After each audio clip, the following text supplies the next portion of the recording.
This week on the Commander Clash podcast, we're going to be talking about the top cards from Lorwyn Eclipsed. Hello, everyone, and welcome back to the Commander Clash podcast, where the Commander Clash crew talks all things Commander, and the full Lorwyn Eclipse spoiler is out. The set looks absolutely amazing, and today we're going to talk about the best cards from the entire set for Commander. And joining me to do this, of course, is the crew, Krim, Tomer, Phil. How's it going today, guys? Pretty excited. So man. This is the set for me for this year. Oh, We're yeah, getting really? the best out of the way. Yeah, and I'm so beginning excited of to talk. January. Yeah, I'm a little scared, but I'm a little happy right now. I'm happy and scared. Yeah, I love the that's set. that's It's gonna about be where I am. fine. Yeah, I think the yeah. other two are cool as well. Teenage The other Mutant two Ninja Turtles good is going to ones. Oh, yeah, perform. we're Not talking the resets. Just give me like 3 weeks of Lauren. Let me Oh, just please. soak in the vibes. No New York for like 3 weeks. No New Just York give me before this. pre-release at least. Give Come me on. this. So yes, that's a podcast for today. We got a huge list of good cards from the set that we're going to talk about. But before we get into that, we got a couple of sponsors today. Our show is brought to you by Foil Armor. Do you have problems with your foils curling? Well, Foil Armor is the ultimate solution for flattening your foils. It's a two-way humidity pack that you simply put inside an airtight container with your cards, and Foil Armor will absorb and release moisture, making your cards completely flat. Put a pack in your storage box to keep your cards flat forever, and you can head over to foilarmor.com and use the code MTGGoldfish to get 15% off. Our show is also brought to you by Card Conduit, the easiest way to sell your Magic cards.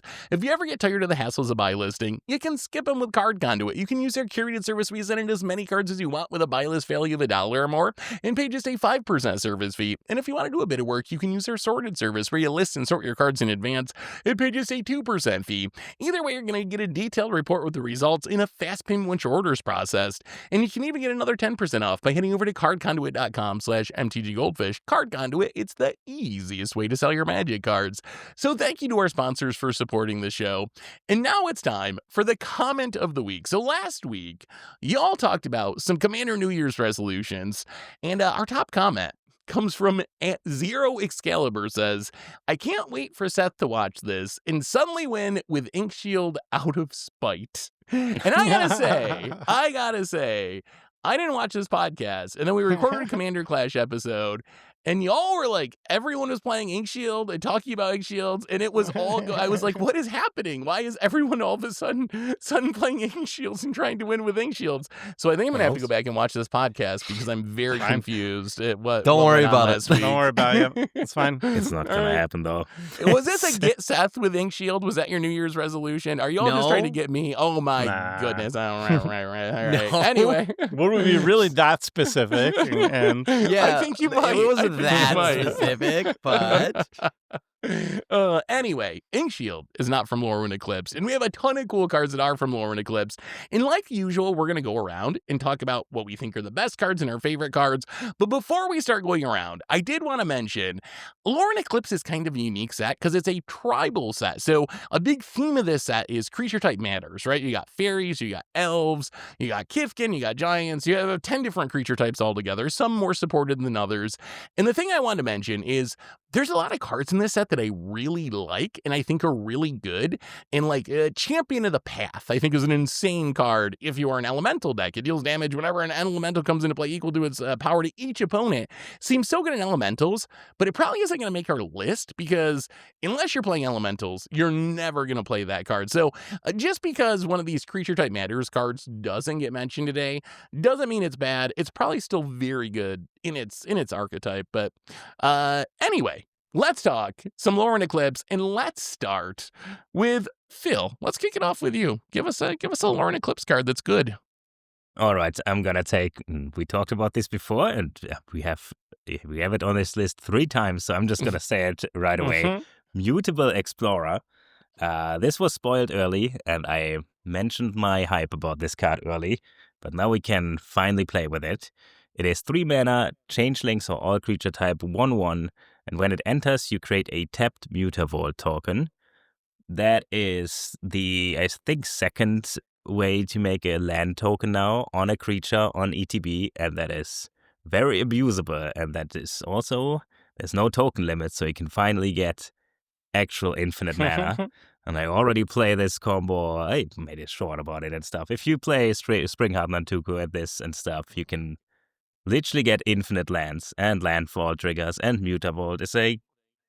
I guess Toma will probably talk about the changeling part, but I'm just interested in creating tokens, copying these tokens, drawing cards from them. It So triggers much. Caretaker's talent. Of course Phil loves it. Wait, Tomer, do you play this in your changeling deck then? Is that why you're hyped for it? I mean, I think like I haven't had so many upgrades for the changeling deck in a single set, and it's my favorite deck of all time. So I'm already like, if Lorwyn Eclipsed only gave me changelings, like the handful of changelings, and that's it, I would already have been like best set of the year, 10 out of 10, no notes. But like, yeah, this is the strongest of the changelings in the set. This is the single strongest one. It's just good in general. It's just like a Wood Elves that drops a Mutavolt, and it's really cool. But then it's also a changeling, and also the Mutavolt can turn into a changeling. Insane. Insane. Great. Love it. What do you think on It this is one, tapped, Krim? so it's not. I mean- think Wood Elves is better, right? Sorry to intervene like a here, but I think Farhill. Wood Elves is still the generically better one. Wood Elves is It's untapped, but untapped. Mutavolt's better Gets- than The a forest forest. can't turn into a changeling. Come on. Yeah. Yeah. But where are you at, Krim? I mean, I've started to also throw it into my decks, right? Like I've been playing, I'm playing it in my Venom deck, and I don't even care about the changeling type, right? I just like having a Mutavault as a land. It's much better than getting a forest, and I do play Overlord of the Hauntwoods. I've been jamming as many of these new like 3-drop creatures that can kind of spawn a land token. So I'll keep welcoming them. This is our second one, and I think this card is very good. I think y'all are right, but you're also bearing the lead on this card, which is, yes, it's good in changelings. Yes, it's good in fill decks, but it also means you don't got to play basic lands. This is another ramp spell that says you don't need to play basic lands in your deck. Between this, we got the 3-drop flag. We got Overlord that makes everywhere land. We got the stuff that ramps out Forest, which works like Nature's Lord 3 visits. There's now a full ramp package that you can play like the 1 forest mono green deck if you want to, and I am all about that because I'm not a big fan of basic lands, so I love this card too. The card's just, it's so good all around. Well, let's move on to Krim. Krim, what do you got for us that's good from Lorwyn Eclipsed? Okay. I think I'll just start us off with Mirror Mind Crown. I think I might be the only person high on this card, but this card just Phil's seems right like there. but Phil doesn't seem to like it. I mean, I have it on my list, so I think it's an interesting one. Having to pay 4 mana to play it and then 2 to equip it, as long as the equipment is attached to a creature, the first time you would create 1 or more tokens each turn, you may instead create that many tokens that are copies of the equipped creature. I think this is super sweet, right? With how easy we can make tokens. And like obviously there's the shells that this is I've already included it into like my fairies decks because being able to equip it to like a spell stutter sprite, meaning that and then in a Layla deck where I cast on your turn entirely, that means I'm just gonna counter you forever, right? Like That's that the is most miserable Krim thing to do with such a fun card. You make all the spell stutter sprites, you never resolve anything. Tomer, there's no way you're not shaking I'm on your head at board. that. I'm on board. Okay, cool. yeah. All right, somebody at least has to back me up here, right? But yeah, like it is really fun being able to just make so many tokens nowadays, and then if you're able to like then turn those tokens instead of like a treasure, a food, a clue into like maybe one of your best non-legendary creatures, or if it's legendary, who cares as long as you get the ETB, right? So I think this has a lot of applications, and on top of that, let's not forget that that's Ron Spencer or Dan Frazier art. I know, it's so good. Yeah. I mean, isn't like Phil? Are you not putting this on an Academy manufacturer? Like, what even happens? So Does the game I have just a deck where I explode? play E6 and Moonlit Meditation to do exactly this with the 2 Tender Shoot Dryads and stuff like.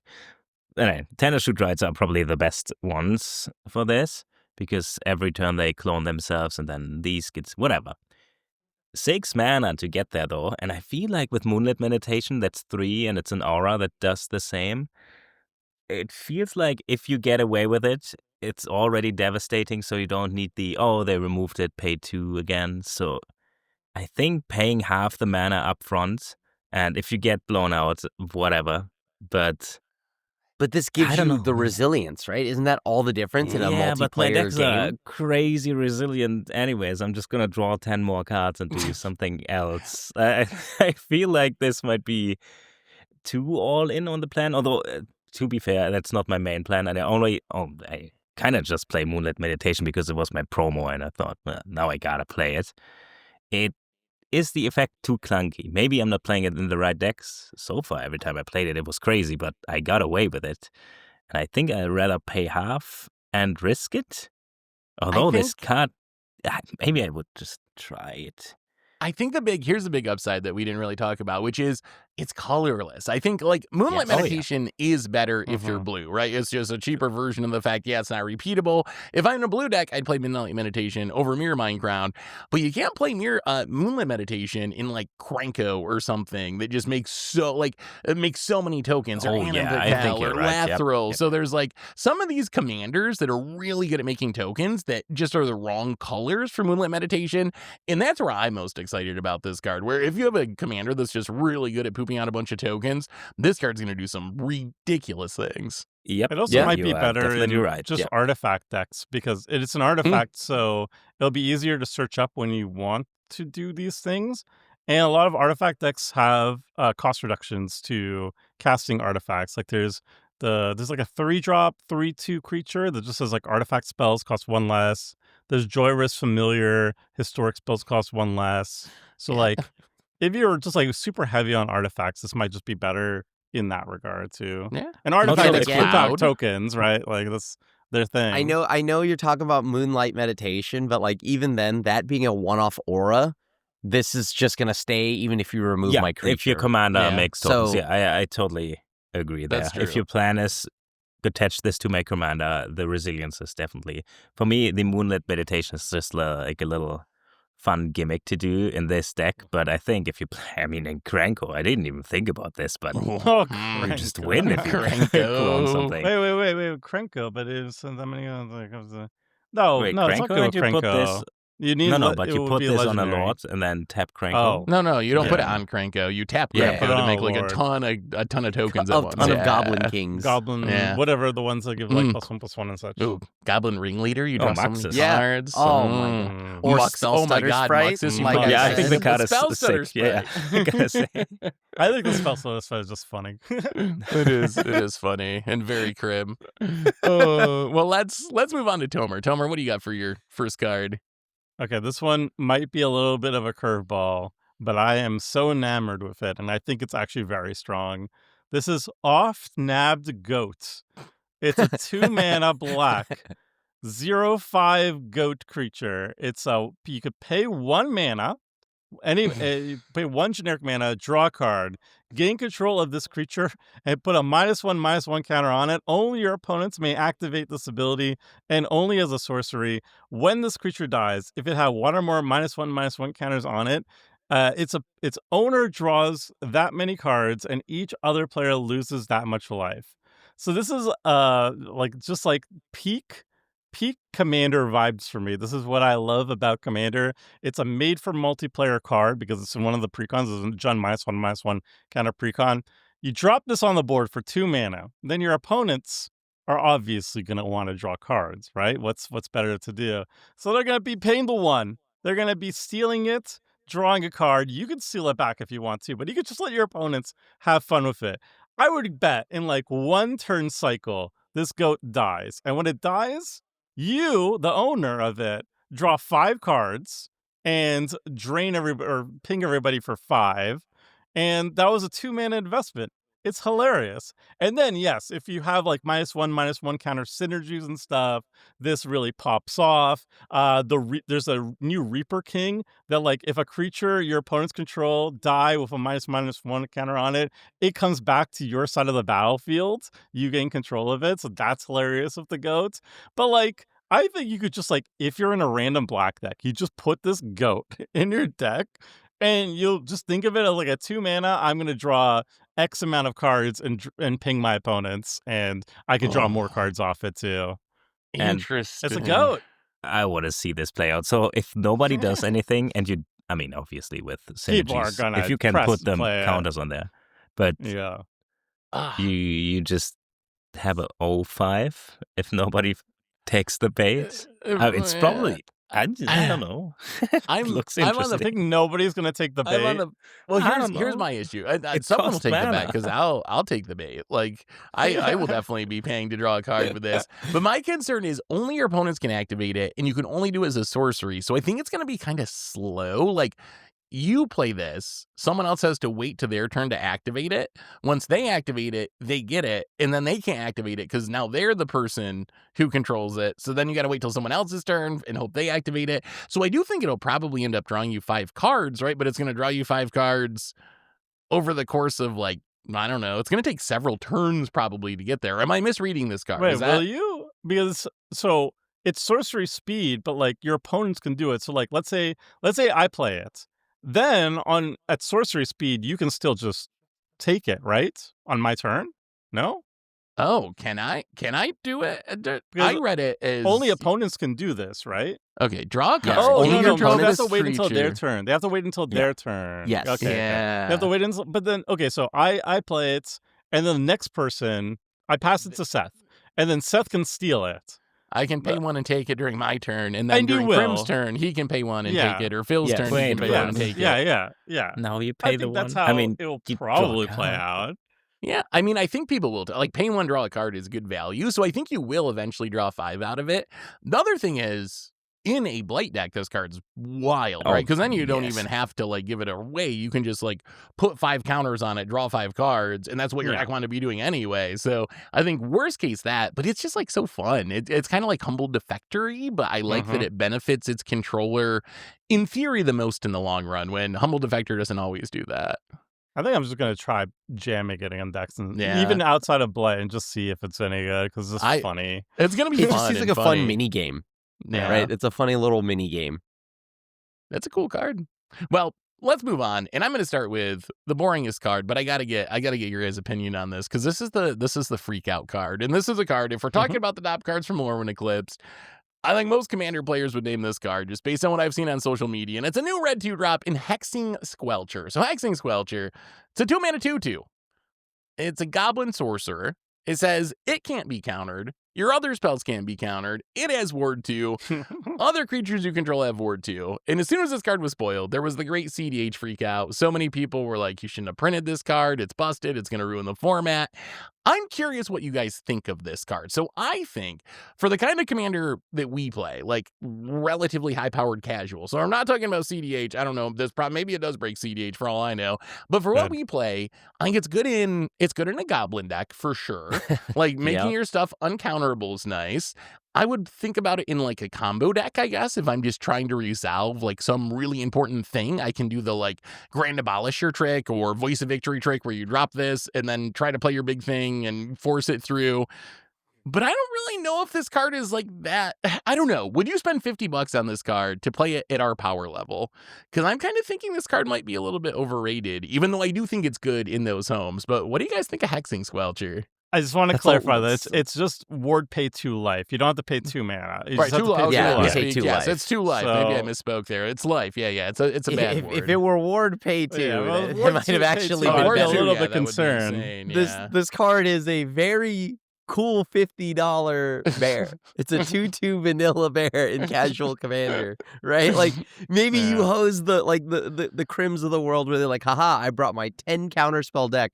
Well, that's still only 10 of my cards, right? That doesn't do anything else. You are playing a 2/2. And in a casual format where like in CDH it makes sense, you're trying to push through this game plan, like a Yep. demonic consultation. That makes sense.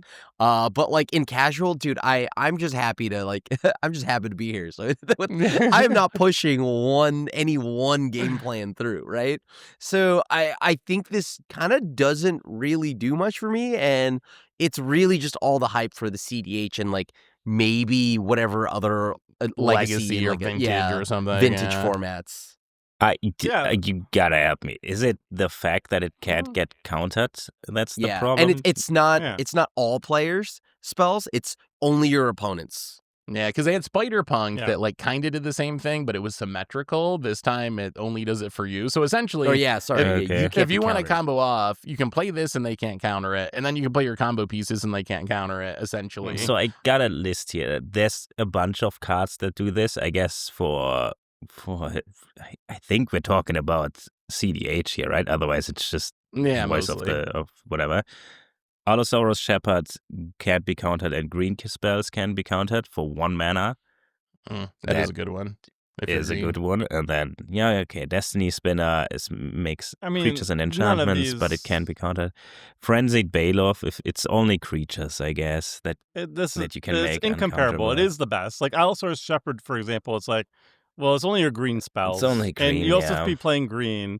And like the strongest CDH decks are usually like red based. They're like Grixis. I think it's like still like Sylvis and what's his face, the Kobold is still like the best. So like it applies to all spells. So it's just the best one. And it doesn't turn off your own. You aren't affected by it. You can still counter your opponent's stuff. So it's just like you play this when you want to go and win the game. And CDH is just like trying to jam the I win spell immediately. Yeah. So you just play this on the turn that you want to win, or I guess you could play it ahead of time too. And there's just less kill spells too. Like most of the interaction is just like counter magic and whatnot. So like this is very effective against that. But like, Wait, are we telling CDH players to play more removal? Is that no, I'm is that not where saying we're- that. I don't think change your entire deck building strategy based on a single Yeah. card. No, but it's just like it is going to be much more powerful there. And Yep. but like where I play is like bracket. I play mostly bracket 3 and also like bracket 2, and it's just like I don't know if maybe it's my bubble or anything, but like combo still has a negative reputation, Yeah. like so it's Yeah. like you're just not winning with these type of strategies that much that you would show up so much in CDH. It's more about just like accumulating a snowball, and this is just not very interesting in that regard. Board wipes happen a lot more also at Yes, lower they do. at lower settings. And if you're winning a lot slower and board wipes are more common, then just dropping like this random 2-drop is just like, it's fine, I guess. Yeah, I guess it is kind of anticlimactic. If you like only for CDH, from what I know about it, it's like if you can counter this and afterwards you can't counter anything, and then you Thoracle. But isn't that what the format does? I don't know. You play one card that says, Yeah. it turns out it's kind of anticlimactic at times. Yeah. And then also just flat out useless. I think in like casual, Yeah, That's right? just a 2/2. Yeah, yeah, it's like that just is a $50 2/2. And Ward pay 2 life is like not a In a meaningful 40 warding life commander. format. You start at 40 life. That's nothing. I'll take the 2 to kill your thing if I have to. So all this Yeah. to say, the card is, I think, a good card. But if you're playing the Commander Clash power level, I would not probably run out and spend $50 on it. I'd probably wait a little bit because it's just I don't think it's going to add that much to your Goblin deck or whatever. But Well, let's go hold back on. to- I oh, do go ahead, Jim. think that it will also not hold this price. Yeah. This card, Ooh. I think this card Yeah. will plummet. Yeah. Because you're talking about the first big Oh, set. it's a Everyone's rare as coming well. back. And it's a rare. Yeah. Yeah, it's a rare. yeah. Everyone's going to be opening this set. There's no world where this card is still $50 like in 3 weeks. Like it would have to be the Pro Tour All-Star to And- maybe then. And Like- even that's pretty questionable. I'm not. Yeah. We weren't even convinced this was a good standard card when we did the Yeah. Goldfish podcast. So, or that good of a Yeah. standard card. Maybe so, it's yeah. good in Legacy. I don't know, but Modern, I But feel like but Legacy you could doesn't play it in like drive. yeah. Like I Yeah. know Red has in Modern Red Storm, like the Ral Zarek deck. Yeah, Ruby the Storm. flip thing is like still decent, but like even that, like there's so much spot removal in Modern Yeah. that I don't even know if that's going to be any decent. So yeah, I don't know. I would hold off. I also think the price, like being a rare, it just seems ridiculous that its price could be $50. Yeah, I think Yeah. it'll still be one of the more valuable rares in the set, but I would hold off a little bit on this one. But let's go back to Phil. Phil, what do you got for pick number 2? All right, I'm taking one from the Commander decks here, and that is Grave Venerations. Grave Venerations? I think so. I should have read so the cool. card's name before. It is 4 mana, which is quite a lot, but it has a cool text box that I like on any card. It is, when this enchantment enters, you become the monarch. And then at the beginning of your end step, if you're the monarch, so when you play this at the end step, you will be the monarch, unless something weird happens. Whatever. If you're the monarch, return up to 1 target creature card from your graveyard to your hand. So you play this, become the monarch, so end of turn you draw a card. If people damage you with combat damage, they become the monarch, but first you get a creature from your graveyard to your hand, and then whenever a creature you control dies, each opponent loses 1 life and you gain 1 life. Very good line of text there in the end, because that stacks up a lot over the course of a game. People will attack you, you will chump block, you will get back your chump blockers. I think this is 4 mana is quite the price for something. Doesn't have a huge impact, but I think it will stack up. And if you keep the monarchy for a couple of turns, get back your chump blockers, or I don't know, if you play like marauding flashbacks or something, then it gets a little nasty, because I want to try this in Jadar with exactly this and keep edicting the table so nobody will get the monarchy. Sometimes I'm the bad Or guy. fairies. Or fairies, yeah. Oh, that's true. Or fairies, dude. Like, no joke. Getting your ETBs again from your fairies that die, all the world's difference. You can So- get back your spell stutter sprite. Yeah, and counter you all get their back spell stutter things. sprite. You can just keep Yeah, or doing. Glenalendra Archmage and stuff. Like, Yeah, if you can yeah. sacrifice Mhm. something for value and get it back every turn, ooh la la. 4 mana. I mean, is a This steal. card's great, right? Like, I don't know. It seems just like a very solid card. I would think Sacrifice stacks, because of the Blood Artist tax, is like one of the Mhm. most obvious homes for it. But the Monarch's very powerful, and I think it makes games more fun. So I could see playing it in other, like, somewhat graveyardy decks. I don't think you have to be full on Sephiroth or whatever to play this card. But if you're getting things in and out of the graveyard, it seems just like a fun value enchantment. It reminds me of in Commander Legend, I think there was like a court cycle or something. Ah, It was Yep. there were enchantments that when it enters, you get the monarchy, and then they had an upkeep trigger. The upkeep trigger was like, it was okay if you didn't have the monarchy, but if you had the monarchy on your upkeep trigger, it got a lot better. And this Yeah. kind of reminds me of that, but like the trigger's now on the end step, so you can like you guarantee to get the recursion the first turn you play it, and then each subsequent turn you can hit somebody, get the monarchy, and then your end. So it plays a lot better, I think. And then Yeah. I feel like it is very strong in aristocrats. But then also, if you have the evasion to steal the monarchy, like fairies, it's Yeah. also I The think it's triggering at the beginning of your cool. end step is very big, right? mhm. Oh yeah, even if you So- steal much it back, better yeah, than yeah. upkeep. Because you could just get it back on your turn. Same. And you can turn, yeah. force it a little, because you get back Yeah. a creature, you can make uncomfortable attacks and just get back whatever died. Yep. Yeah. Love it. That card actually seems very good. I like it. Good. I'm good pick. also this is very off topic, but I'm enamored by Phil's playing the Lorwyn Eclipsed trailer and behind his head. And, oh my God. Can we also say, just very off topic, but like the Jim, how much does that slap? That trailer Oh. with the Jim Henson Company, oh my God, and the music. I've been playing the music while going on the Metro and stuff. Oh my God. I am. It's I probably the love this best one stuff. they've ever done. I'm still a little partial towards the gingerbread cookie one from the Oh, original Eldraine. yeah. I thought was like really good for its time, but this one is Wolf probably of actually even Sparks, better yeah. than that. Yeah. Go watch it. More if of you the haven't Spark seen was it also yet. really good. Yeah. War of the Spark was really good for me still. More of the Spark, yes. That one was Little more mega hype. dramatic though and heart Yeah. wrenching. But I like Yeah. the lighter flavor of some of the other ones. So that one was like the best serious one I think they've ever done. Well, let's keep moving on to Crim. Crim, back to you. What do you got for us? What works with Spellstutter Sprite this time? Well, funny enough, there are fairies on the card. I want to talk about Dream Harvest. So that's 5 and Oh, 2 yes. Dimir hybrid sorcery. Each opponent exiles cards from the top of their library until they exile, until they have exiled cards with a total of mana value 5 or greater this way. Until end of turn, you may cast cards exiled this way without paying their mana cost. this is heat. Like, this card is wild. This Getting is to Italy at exile- home, and it's so good. I think it's better than a Italy. way better Italy trigger. Is it better than Italy trigger? The Yes, trigger's it's better. not- You don't the get a trigger body, is- Yeah, but it's the not in trigger's GTB. better. Right. You No, don't that's know how true. many Miss those regrowths I hit shenanigans. with Italy. It is. Yeah. Oof. It goes past like, oh, if I hit like cultivate, right? So okay, Yeah. cool. You have to keep going, right? Like whereas like Atali, if you hit cultivate, that's it. That's the hit from your opponents. So Yeah, so this maybe can we keep going. people kind of misread this. I've seen posts about it saying like, oh, this only gets you 5 mana value or something. So if they hit up to a 4-drop or you hit it, Yeah. you do it again. you So do. at least you get a 5-drop or more. But then if Yeah. you get a 1 to 4-drop, then you get it again. Imagine hitting an Yep. Urzo or something and then getting another spin from the artifact deck.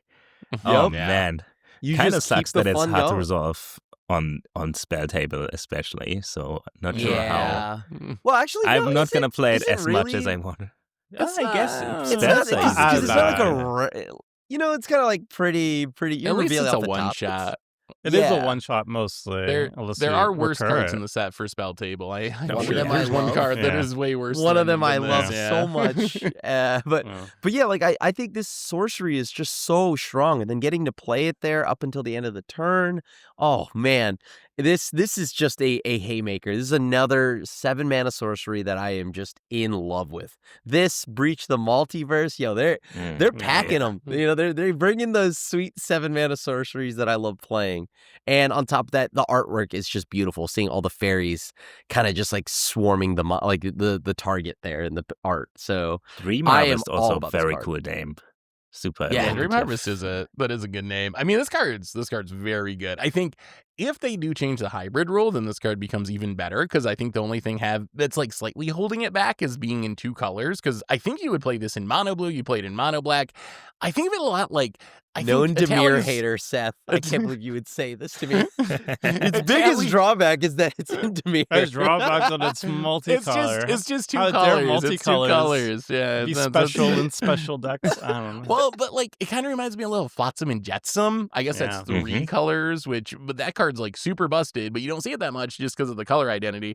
But all this to say, yes, I think Italy is a good comparison. It also reminds me a little Breach the Multiverse. Is this just like Yeah. 7 mana thing that you can play in your Dimir deck, and you're gonna get something from all your opponents. It's gonna be this huge splashy effect. So I think we'll see a ton of this card. I think you don't really need to have any synergies for it, right? You can just jam this in any card that's in its colors, and this can be one of your finishers, and it's gonna be worth it if you can cast it. You'll have to work through the fact that you're in Dimir, though. You know, like Yeah, that's the I know you. that's I the only remember the downside. podcast. All right, y'all hated on Dimir, and I just remember all y'all hated on Dimir. Okay, so I'm just saying, Yeah. I remember these things. Yeah, Krim has a little Dimir hater scorecard. He keeps track. Seth said this about Dimir that episode. This is the first one I'm dream harvesting. Next. Oh, I guess you hit everybody with this one, but still. That is a good one. Tomer, let's go back to you. What do you got for your next choice? Ooh, okay. So I have one that is a cool callback to a mechanic that I quite enjoyed from the original Lorwyn block. It is Raiding Schemes. So Raiding Schemes is a 5 mana Gruul enchantment, 3 red green enchantment that says each non-creature spell you cast has Conspire. So as you cast a non-creature spell, you may tap 2 untapped creatures you control to share a color with it. When you do, you copy it, and you may choose new targets for the copy. A copy of a permanent spell becomes a token. Now, I don't know if you know this, but a lot of non-creature heavy archetypes happen to make creature tokens as just a byproduct. Like, let's say you're Enchantress, for example, you might have like a lot of random permanents on the board that like Archon of something that make pick a side when you're putting enchantments on the battlefield, or like Sigil of the Empty Throne when you're casting enchantments, you make 4/4 angels. There's a whole bunch. And then like if you're, let's say, Spellslinger, there's like a bajillion young pyromancer effects that do the same thing where they just poop out creatures like red elementals for young pyromancer. Talrand makes blue drakes. And then if you're an artifacts, the bajillion of them, they're usually colorless, so that one's a little bit worse. But anyway, so you do that. You're like Enchantress, and you have a lot of token makers, or you're Spellslinger, you have a lot of token makers. You drop down Raiding Schemes, and you just cast more things, but now you double all of them because you have all these tokens laying around and they're colors. So you just tap the ones that are the same colors and you get double. And it's so good. Or you're like cascading, and each spell you're cascading is also a cast, so you can also conspire all of them. It's this card is silly. This card is very silly, and I'm very excited for it. I mean, you played in the Groll Toph Spell Slinger deck if you wanted, right? Like that'd be fun. And then you start using the Earthbended. Oh, wait, the lands, they're not each color. They're not in a color though, right? Ooh, No, the lands the are lands not. are not. They are color, not, Yeah, no. so You the have to Earthbend make them a lands color don't work. first. But That's okay, also so the thing. then- Annoying thing with artifacts is most of the artifact token producers are colorless, so it's not as good there. But like Enchantress, they're always colored tokens. Spellslinger, they're usually colored tokens. So you just there. Yeah, I They're think fun. the good thing to point out there is that it's non-creature spell, because there are a lot of enchantments that are good in Spellslinger decks, like Double Visions and Thousand Year Storm, but they are not instant sorceries. They synergize with nothing. They usually do nothing when they enter. This one can copy non-creature spells, which seems like the very noticeable exception here, because I mean, in Enchantress, it's crazy, right? You can Yeah. there's a lot of Yup. Enchantresses that make tokens, and so So yeah. many. Yeah, So for Enchantress, many. this seems insane. Yeah, artifacts, enchantments. The fact that we have a lot of things that copy instants and sorceries. We've had these going back to Mirari or whatever 25 years ago. Like, it's always been a part of the game. This is still fine copying instants and sorceries. I think it's still, in some ways, one of the better ones, since it doesn't actually cost mana and it's not capped like once per turn like some of them are. So I think that it's still very good there. But the fact that it works with any non-creature spell really puts this over the top. It's Wart, right? It's essentially Wart's ability, Wart the Raid Mother, but way more flexible, since it works with any non-creature spell and you can play it in decks that don't require Wart. Wart's very specific about like making tokens. So yeah, I think this card's very good. Very, very good. Well, let's move on to my favorite card from the set. And I don't even know if this card is good. I don't even really care if this card is good, because I just want to cast this card.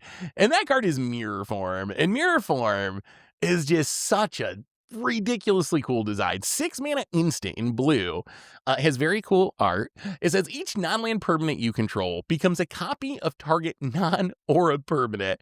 So all of your non-lands, tokens, non-tokens, creatures, planeswalkers, all of them, you could choose any non-aura permanent on the battlefield at instant speed, and all of your things turn into that forever. So what do you do with this card? So my first thought is I love the Academy Manufacturer like Trinket Spew decks where you're just making all these tokens, and then you can cast something like Mirror Form, and you can turn all of your things into whatever, turn it into a Panharmonicon and cast something and draw a ton of cards, or turn all your things into doubling seasons and then make a token and you get an ungodly number of tokens, like just whatever the best thing is on the battlefield. But it's even at instant speed, which also turns this into like really weird wrath protection, where your opponent goes to like wrath the board and you can just cast your Mirror Form and turn all of your creatures into a non-creature permanent so it survives. It also might be the blue Open the Way, because you can make a bunch of these random tokens and then just like turn all of them into lands forever. So then all of a sudden, Non-lands. non-land. No, but you can turn can't it turn into them a into land. lands. Each though. non-land permanent turns into a Oh, non. oh, yeah. Just Yeah. make sure Yeah. all That's your treasures and crazy. I clues didn't and see stuff that. You're right. into a land. Yeah. Cost you Oh my mana afterwards. God. Yeah. Your lands won't turn into the copium thing. is so high though. Yeah, so I'm not saying any of this is good. It just is so fun and unique, though. So Yeah. curious what you guys think of this one. I'm going to be jamming this in so many decks just because I think it's fun. But what do you guys think of Mirror Form? If I open it, I'll put it in Lonis and try it. I'm not gonna pay. I don't know if it's even gonna be. Lotus just right has now, like it's 20 13. clues by blinking. Yeah, so I usually end up with a bunch of clues and then not the biggest things, but maybe the opponent has something cool, a dragon or something, and then the problem is you need to win immediately because the board state will become unrepresentable unless we make like a stack with a number on it and say this one is this permanent, because they're all, so you only have to represent a tapped one, and I guess it's fine. I like Wow. the I dodge a raft by turning everything into a land. Oh, yeah, that's Then funny. It is work funny. from there. Hopefully draw. You know how many mesmeric orbs I can make with this? Yeah. Oh my god. Yeah, I you mean- should win somehow. I mean, anything with an attack trigger is kind of wild. Like you turning everything into like Nyx Bloom Ancient or Badger Mole Cub, you're gonna have more mana than you could ever. Like there are ways you could actually probably win the game with this. I haven't really thought about it because yeah. I just want to cast it for fun. But but I'm sure there are ways. Everything into Terror of the Peaks or something, and then you cast a creature and everyone dies. Like I'm glad that it's not just a permanent that I'm glad it's just any permanent that you control. I think Yes. that is the big thing here. What? Each That is not a- non-permanent you can. Becomes a copy of target non-aura permanent. Sorry. Right. Yeah, Yes. but not you Mhm, control. mhm. Yeah, sorry. It could be any it could be any permanent. Yeah, Yeah, It could be not any just your permanent. permanents. Your stuff can be anything. Mhm. And It's that gotta I be think so is fun. That's this gotta is be so so cool. Doppelgang. I mean, You probably- it's a freebie for like Lonus decks. Like, if there is like a 4/4 on the battlefield, on anybody's battlefield, you're like, okay, all my clues are 4/4s now. You die, Good you don't have to game. worry about it. Good But yeah, game. the applications are the fact that it's so flexible. Like, it doesn't have to just be a finisher. Like, Seth saying like, oh, all my creatures are gonna die anyway. I'm gonna turn them all into lands is hilarious to me, and it's instant speed, so it is like Yeah. you can hold it up. I might Instant not be speed willing is cool. Yeah. to leave up 5 mana Frank Shield, but I will definitely leave up 6 from mirror form. Yeah. You know those combo together, right? Oh, they actually do. We might You build turn the that ink here. shields into lands, and they're like Yeah. gas. All right, back to the top of the order, Phil. What is your last pick from Lorwyn Eclipsed? So this card also got spoiled before set release, obviously, but before spoiler season. And it's Formidable Speaker, 3 mana, so another 3-drop, but this time it's a 2/4. It also looks a lot like Jean-Emmanuel Depard's. Oh, wow, how come? So apparently he plays Lornis because this kind of wins the game almost on the spot with Lornis I guess in my deck. So when it enters, you may discard a card if you do search your library for a creature card and put it into your hand, so you 2 up a combo piece. And then this, for some reason, has another ability that says 1 mana untap target permanent or another target permanent, which untaps Lornis and untaps mana. Why does it have the untap? I don't know. The ETB creature tutor is crazy. I don't know if we had a 3 mana ETB tutor creature that tutors any creature. I guess we have Fierce Empath. And I don't believe there is. I tried to look this up, and I don't think there's another creature that just lets you tutor any creature that's as cheap as this is. You do Yeah, have I to mean, we discard got a card. the I guess that's only recruiter. a You do. balancing act. That's not a bad thing. I It's feel not like that more card often hopping. than not. That's that an might upside. even be an upside at points. And Yeah. oh man, why does it untap my Lornis as well? It is so cool, but ooh la la, I need this. Good thing it's a I- rare. I think this card is good in standard. I think this card 2/4 is a good body here. as well. It's got a very good rate. I think it's good in Commander. It does everything, and the fact that it untaps another permanent, not just a like creature or something like that. This is huge, and we just slightly talked about it. I swear, more often than not, discarding a card to get anything from your deck, any creature from your deck that's an upside. I feel like that's an upside. Does John Emmanuel play elves or something? It feels a little like, hey, I need something to get Crater Hoof and then untap my Marin or whatever. No, Right. What's the?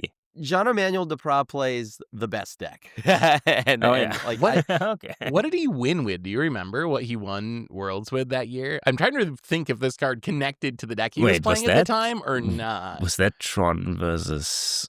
let me see. don't Let me know. see. Eh. Which worlds is Worlds XXIX, so 29? okay? I mean, it looks no, to me no, like that's it's not. a survival of the fittest reference, right? Maybe he just likes that card. he played The Esper survival Legends. of the fittest is you discard Yeah, a creature interesting. and then you put a creature into your hand. Oh, that it But- is kind of survival, like a one-shot survival. I mean, this card, Yeah. This card, I think, might be the broadest good card in the set. There's good cards that go in one deck, but I think this is just a card that you can play in so many different decks. It's probably at its best in Elf, since it is an Elf. It untaps Gaia's Cradle, untaps Nykthos, it tutors up your Crater Hoof or whatever you want. You can untap your big mana-producing elves. So it seems really good there. As Krim mentioned, getting cards in your graveyard can be relevant if you're reanimating. Like, you tutor up something that can reanimate the thing you discarded. I think this is just any sort of combo. If you're doing any sort of like Kiki comboing, any creature-based combo, this is like the easiest way to find it. It can get your Walking Ballista to close out the game once you make infinite mana. I think this card's just absurd. Like, I think this card's just like over the top good, but it is a tutor though. Do you guys not play it? Like, are you going to play this card, I guess, is my question? Because I know we got a little bias against tutors. Like, is this something that you won't play because it's a tutor, even though it's good? I don't play tutors. So, I mean, for me, like, I might play one, and that's like pushing it. That's like really going above and beyond. And like in the situation that I want an untapper, then okay. But if I'm doing this because I need a tutor, then I probably wouldn't play it not too going to much. play it. Yeah. But it is generically, I think it is, without my bias included into it, I think it is just a good card. So I would play it unless you also hate tutors, or unless for some reason you need an untapper. If you need an untapper, like if the tutor is the first reason I play it, I'm not playing it. Yeah. I mean, like, just untapping like Selvala or any like mana dork that's like, I tap for a bajillion mana. Like the new Brigid, that's like the backside of it is Oh, like I yeah. tap for mana Yeah. equal to the number of creatures I control. Like Yep. that plus this is like, woof. I Good got it, times. Krim. I got it. You play this, you tutor up your Spell Stutter Sprite, and then you counter all their things. Yeah. Man, it's not like I couldn't do that before with Fairy Harbinger. That is true. That is true. All right, Krim, let's move back to you. What do you got for your last pick? My last pick. Okay, this is hard because I feel like I want to talk a lot about this set, but the problem here is a lot of them are like Kindred type, like Kindred type will support, right? So I That gotta won't show stop love me. to my Merfolk, and look, but it's not just a Merfolk card, okay? I picked the best Merfolk that isn't just a Merfolk deck thing, and I think for me it's gotta be Adept Water Shaper. I really like this Merfolk. For those that don't know what Adept Water Shaper does, it's a 2 and a white. It's a 3/4 Merfolk Cleric. Other tapped creatures you control have indestructible. Now, as you know, this is real nice with cards like Convoke, especially like a lot of the new Convoke stuff that's coming out, like Harmonizing Crescendo, things like that. But Convoke cards have existed across time, right? Whether it's War of Invention, yada, yada, yada. You can really then, at instant speed, protect all your stuff. And if you're playing things like vehicles or anything like that, you can then block and then crew, and then they're now all indestructible. There's just a lot of stuff you can do with Adept Water Shaper, and it's going to make it so that combat gets real tricky. And I'm not going to lie to you, if I see you with an Adept Water Shaper, it does get a little hairy and scary to swing into. I mean, this card's so good. Like, you'd play it in basically any Merfolk deck that's in white. The only downside is a lot of Merfolk decks are mono blue, so like you got to be a Sig deck, I guess. Until or now. the new Lorwyn Eclipsed stuff. So it doesn't work with all the old Merfolk commanders. But great in Merfolk. My first thought was actually vehicle decks. I think if you're playing any sort of vehicle deck, the instant speed being able to tap your entire team is so good. So any vehicle deck, and also one of the sneaky benefactors of this set that I haven't heard anyone talk about. There's a lot of clerics. So many of these creatures split across the creature types have cleric as their second type. So if you got a cleric deck like Aura or something, this card's so good there too. So yeah, I love this card as well. I think could you play in just generic mono white and just like, I don't know, like an alien deck or something? Like, is it good enough just to like, I'm playing white weenie style stuff. This protects my team. Unfortunately, you can't like tapped out, but I mean, it's not hard because you also have like so many ways to just convoke and tap things down, right? And Yeah, I don't see Water Shaper caring about what type. And as long Nope. as it's just No. a tapped creature, that's good, right? And like a lot of token strategies, since you can't really partake in like blinking stuff out, you can only phase and whatnot. The other things you've got to lean into then is just the indestructible clause. And once you Oh, start getting in a bunch of indestructible for cheap, by the way, I think that's the big thing here. Yeah, you could like do some other big mana things, but this is a very cheap way to give all your stuff indestructible. Yeah, you I can think- also I just think you attack can- with everything and then Yes. Yeah. board wipe. That is Yeah. brutal. Yep. You can attack, and you don't have to worry about your creatures dying in combat because they're indestructible. So it allows you to just swing out. The only thing I would be scared about is if you are swinging out, then like if somebody like swords your adept in response, and you're like Yeah. very sad. But like, I guess if you're also like Selesnya elves or something that can like tap down fully, like a Convoke deck or something, which is what Merfolk are doing in this set, then it's really easy to keep indestructible. Also kind of sneaky cute with clones too. If you get 2 of these, they can like give each other indestructible. Yeah, then it gets real hard to deal Then with. you build your own Avacyn almost, yeah. All right, Tomer, what do you got for your final pick of the episode? All right, this is one that I think is going to be incredibly strong for Blink decks, and maybe also other decks too. Morningtide's Light. It's a 4-mana white sorcery, 3 and a white sorcery. Exile any number of target creatures. At the beginning of the next end step, return those cards to the battlefield tapped under their owner's control until your next turn. Prevent all damage that would be dealt to you. Exile Morningtide's Light. So, in a blink deck, you just blink all your creatures, right? You blink all your creatures, you got all those ETBs, leave the battlefield triggers again. Great time.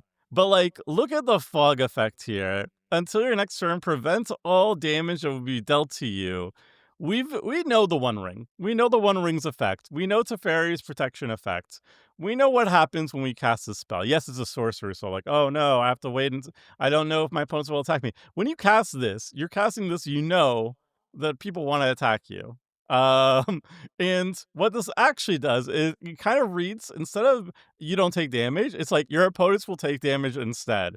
Because people will be like, wow, I can't deal damage to Tomer. He cast Morningtide's Light. I might as well full send at Crim. And so it actually does extra damage to your opponents somehow. The text is actually weird like that.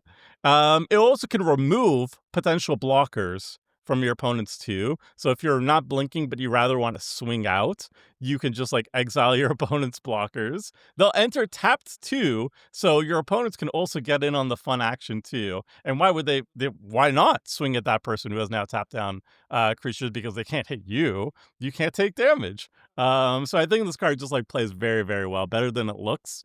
Very good in blink decks, but has some applications outside of that too.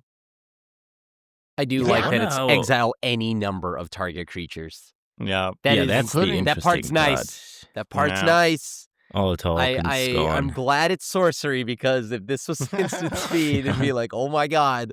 But Is this not just a good aggro card? Like when I read this, because I've been thinking about this card because it's so like it's very unique. Like it does a lot of familiar things, but being a sorcery and the way it works is very unique.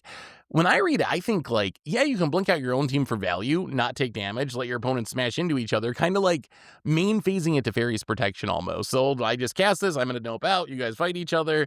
But you can also like build a board and use this almost like in a Chroma's Will, where like Yeah. I build a board, I'm just going to Full blink send. out all your blockers, and I'm just going to swing in and kill you, and I don't got to worry about the crackback because I can't be damaged next turn, so I'm free to swing with all of my creatures. So I think there's actually like an odd amount of flexibility here. Like, yeah, great in blink, but I think it might even be better than that.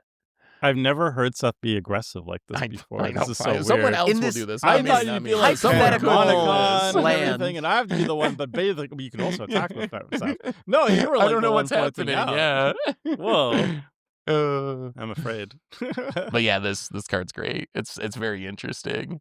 I'll definitely be playing it, especially in my humans deck. Right, this is it for that aggro Yeah. game plan you're talking about, Seth. Yeah, get him. All right, let's go to our last pick. And you mentioned Panharmonicon, Stomer, and I can't help but end with a Panharmonicon. And this is a Panharmonicon For reanimation, which I think is a Panharmonicon that we've never gotten before, Twilight Diviner. It's a 3-mana 3/3 black elf cleric.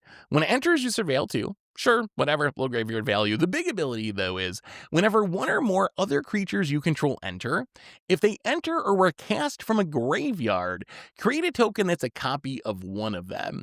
So this essentially just doubles your reanimation. For 3 Once each mana. turn. Once each, it is a It's, once per turn restriction, but you do your Entomb Reanimate stuff, and you get 2 copies of your big finisher that you reanimate. You do a Living Death, and you get one of the things you reanimate, an extra copy of, but you get everything, and you get a bonus copy of the best thing that you got back. I feel like this is just a great card for any sort of like reanimatory style commander, like the Terra from Final Fantasy that reanimates things with power 3 or less. So good in a deck like that, or Marina Clan Neltoth, or Temna, anything that's doing graveyard shenanigans. Muldrotha, this seems like just an auto include there because you get so much value out of it, and it's only 3 mana. But what do you guys think of a Reanimate Panharmonicon? Is this card actually good? It's gotta be, right? It's gotta so be. it is a cleric, and clerics have this theme of reanimating small yeah. stuff every turn. Yep.